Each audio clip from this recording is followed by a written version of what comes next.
much, everyone. Let's now switch the conversation. There's been this debate within the People's Democratic Party, which generated a lot of controversies on the kind of candidate or the kind of character that the party should put forward for the 2023 presidential election. Some have argued that age should be a major consideration, while others disagree.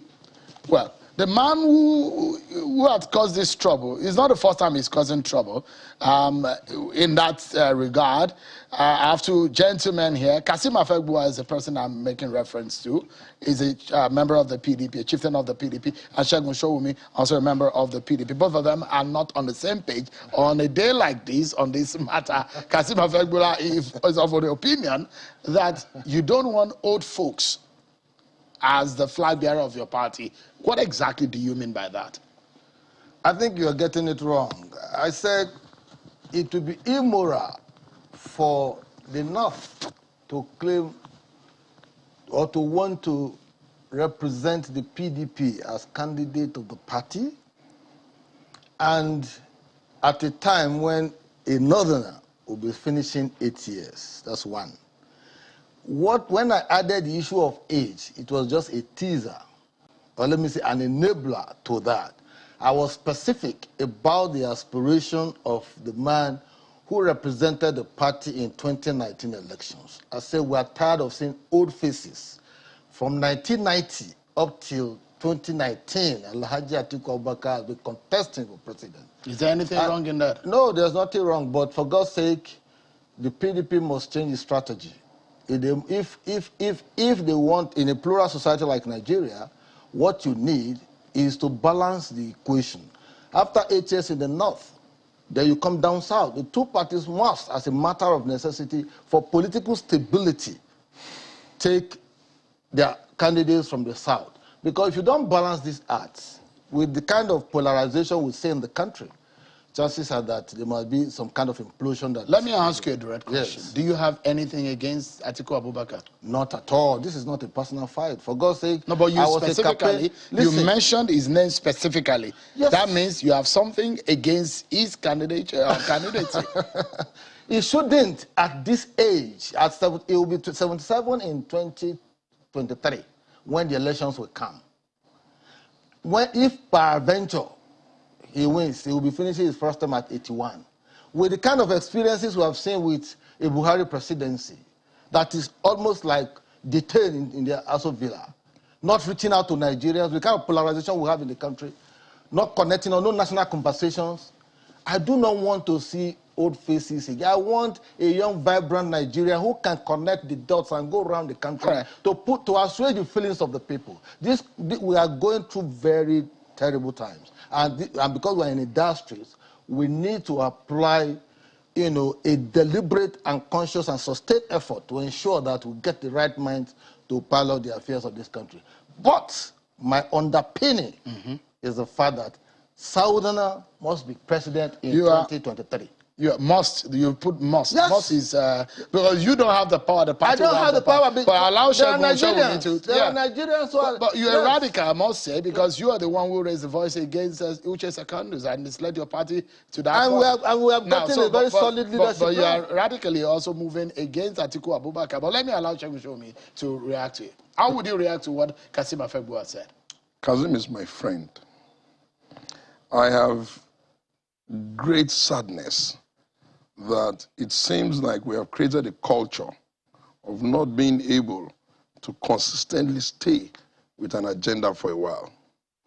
And it becomes a little bit more explicit if I haven't campaigned very vigorously like Kazim for Atiku Abubakar just about 3 years ago, being absolutely sure that he has the mental capacity and the health ability to do the job.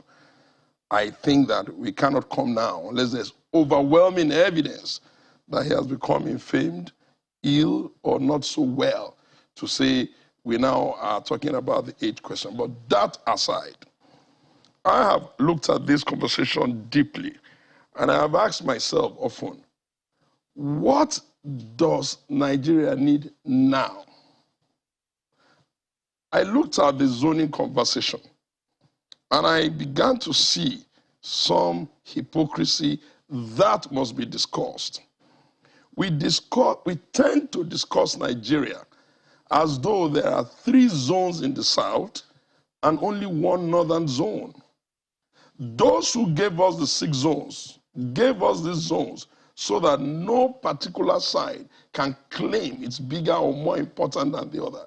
So we have 6 zones in Nigeria, 3 in the south and 3 in the north. In the southern zone of Nigeria, granted, the Southeast has never produced president, and they must naturally be eligible to try. In the northern zone of Nigeria, the south, the northeast, and the north central have not produced president in this democracy. They must be given the opportunity and enabling to try. But I weigh everything even deeper on the issue of where is Nigeria now? What kind of skills do you need to run the country? I hold the view that you need someone who understands the country significantly and deeply. You need somebody who can get the job running based on the track record of an understanding of the complexities of how the presidential system works, especially in a democracy. And I began to feel pretty uncomfortable that we are interpreting a lowering of the age in the not too young to run bill by bringing it down to 35 to mean or to ignorantly assume that we have sealed it at the top. I have looked at many constitutions in the world. I haven't found a single constitution that has a top ceiling. Therefore, in democracy, all persons who feel that they have something to contribute, have the passion and are burning, must first of all not be bullied. They must be allowed to try their luck. When you begin to overemphasize age, you give the impression that you have found me some Obama or some Wizkid. And I have looked around to see what has been the actual conversation in the country. In 2019, a few young people were on the ballot. I didn't see a coalition of people going for them. I saw the Nigerian people looking for more than just age. And therefore, I am not against the young. I'm only saying politics will always be politics. You can't have Atiku Abubakar on the field consulting another, have Bola Tinubu on the field consulting another, and then sit in one corner. You have not taken their medical record. You have not tested that they have the same infirmity like the present president has. We have not found any evidence that things that affect the health of the young exclude the old, or what affects the old exclude the young.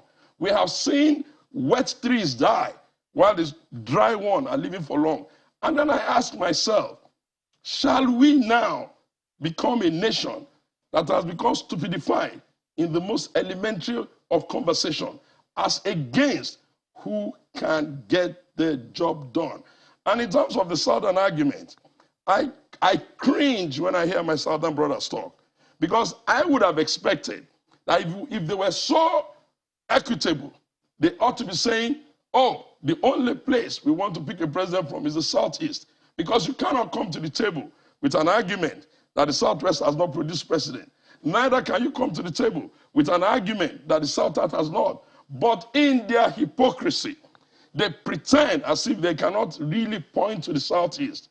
Instead, they want to create an illusion that it doesn't matter which of the South gets it, so long as none of the North gets it. Whereas, we cannot find evidence that anybody in the northeastern part has gotten it. All right. Neither can we find anybody in the north-central part getting it. Let me bring back Mr. Afegwa. How do you react to what he said? It's countered everything. No. I think Sheung is trying to be clever by half. How? You see, the point is this, Sheung, it is only equitable, it's only fair, it only amount to justice, natural justice, that after 8 years of President Buhari in the north, presidency should shift to the south. That's one. Two, the Aso Villa should not be a retirement home for the aged. I am praying to be old. At some point, I need to quit partisan politics. It's the same advice I gave to my boss, IBB. When he clocked 70, I wrote a speech for him. I said, you have to quit partisan politics. Anybody who comes to you, bless them. because you need to be adding your voice, irrespective of political party, to the national conversation. And he obliged. We issued a statement, he read it at an event, and that was it. That is how to be a statesman. At 77, I don't see the kind of energy that anyone will have to be John Kenton about in a system that is predominantly dysfunctional. He said that what he's bringing to the table. No, there's not anybody is bringing to the table. Forget all this narrative. I was a member of the PDP Presidential Campaign Council in 2019. We campaigned vigorously to market our candidate, Atiku Abubakar. After 3 years, you want me to still go back and be campaigning for Atiku Abubakar as a candidate, as an aspirant? That should be like a motion without movement. What I'm saying is simple. See, on the very strong point of natural justice, see this position to the South. Let the South may decide to take Southeast. Fantastic. They have some brilliant minds and all of that. We can be South, it can be anybody. But to deny and come with the argument that in the North there are 3 zones, in the South there are 3 zones, we all know it is not South. All those zones are just the essential details. The point is, in 2023, I don't want Atiku Abubakar to be a professional aspirant or a perpetual candidate in every election. He contested in 2011 with one party. He left when he was the vice president. He also ran under another party. He was in APC. He left APC. Now we are both in PDP. He contested in 2019. That was the best outing. He put up a good effort. We lost the election. He left us in the lurch right here in Nigeria and relocated to Dubai for 2.5 years. No general will take his own troops to the war front, and after the war, when the dust of war has not simmered, then you abandon your troops. You're supposed to take your troops back to the barracks and reposition. Right. But he didn't do that. Because I mean, it will appear that you're sitting down as an individual and disqualifying someone under the law. Under the law, because at the end of the day, it won't be up to you to determine. It will be the party. But let me allow. Immoral. Yeah, that's what I said. I said it should be immoral and to offend. You said you would not want. You personalize it. Natural justice. Okay, so let me allow Shegun Show. Yeah, you can go ahead. But again, he has a right as a member of the party to. I have not told him not to. Go ahead. I've only said, first of all, let me even go quickly to Atiku went to Dubai. It is the height of political immaturity, meddlesomeness, and irresponsibility to imagine that you are going to be in politics 4 years round the clock, do nothing else, don't go to school, don't get a job, don't do anything, just sit on the same spot and be destabilizing the country. First point. The second problem is that everybody should not be a professional politician without any other thing to do with his time. The third and most important point, Sheung, is this. A democratic leader understands that election ends once it ends.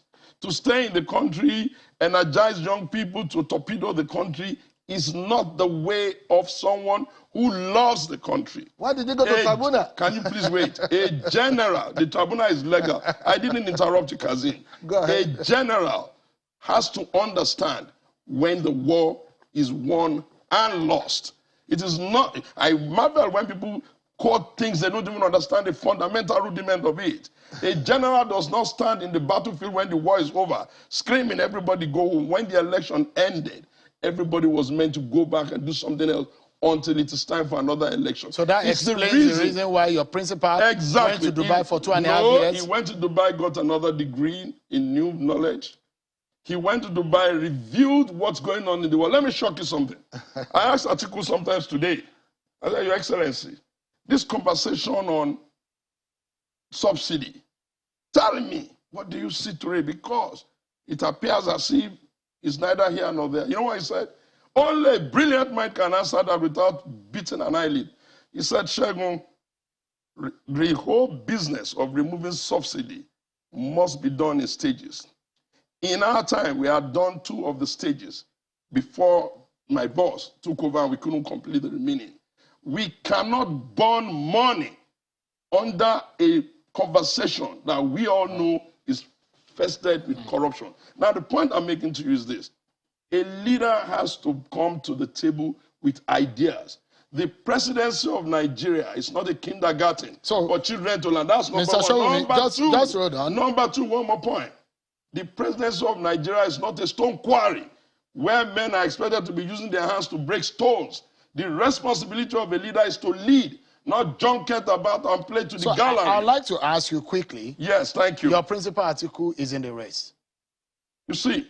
No. I mean, because of time, is he in the race? He is in the race. Have intention? He is in the race. All right, and he is in the race to win it. Because all of the issues that we talked about in 2019 are exactly the same, if not worse. Let me bring back. Ask him who is his candidate. Mr. Afegua, I mean, how do you then react to those who, when I heard and read some of your position, they said, look, you have been compromised and you have been bought over by perhaps a South-South candidate who is running the race. How do you react to that? Because this agitation, that's what came with it. I expect to hear all manners of narrative, you know, or insult, howl at me and all of that. They don't bother me.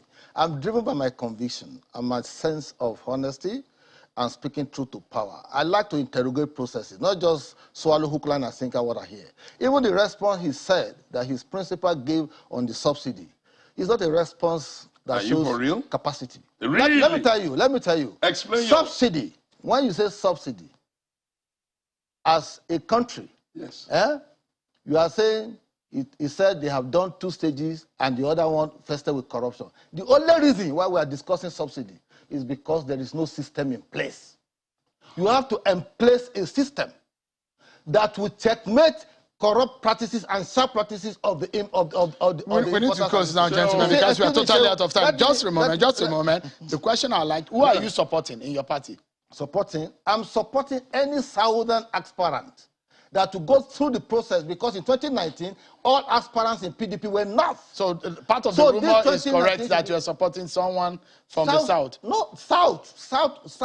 Okay. The entire south. Because in your party, that is what is going on. Yes. So let's conclude this conversation, gentlemen. What's your final word? My final word is that subsidy removal is not a solution. What you should do is put a system. We're not discussing that. Yes, I know. So the point you're making is about the candidate of the flag bearers. Yes. My point is, my final conclusion is that, for God's sake, we are tired of seeing these old faces. Particularly faces that have featured prominently in our political process, still seeking to preside over us. The Aso Villa is not a retirement home for the aged. I pray to be old, God grant them good health. Please, they should sit back, watch us from the back, and give us guidance. You have 30 seconds, Mr. Oshowumi. We need to Democracy does not work on the principle of bullying anyone who has an intention. The rules are clear. Every person above the age of 35 who thinks he has something to bring to the table is eligible to contest. The decision of who will lead is purely with the Nigerian people. And I recommend Atiku to them very vehemently. Thank you so much, gentlemen. Segun Showumi, a member of the PDP, and Kasim Afegua. Interestingly, both of them worked on the same table for Atiku Abubakar in 2019. But now you're not agreeing on that point. But that's how we close the show tonight, everyone. Many thanks for watching. I'm Sean Kimale. Bye for now.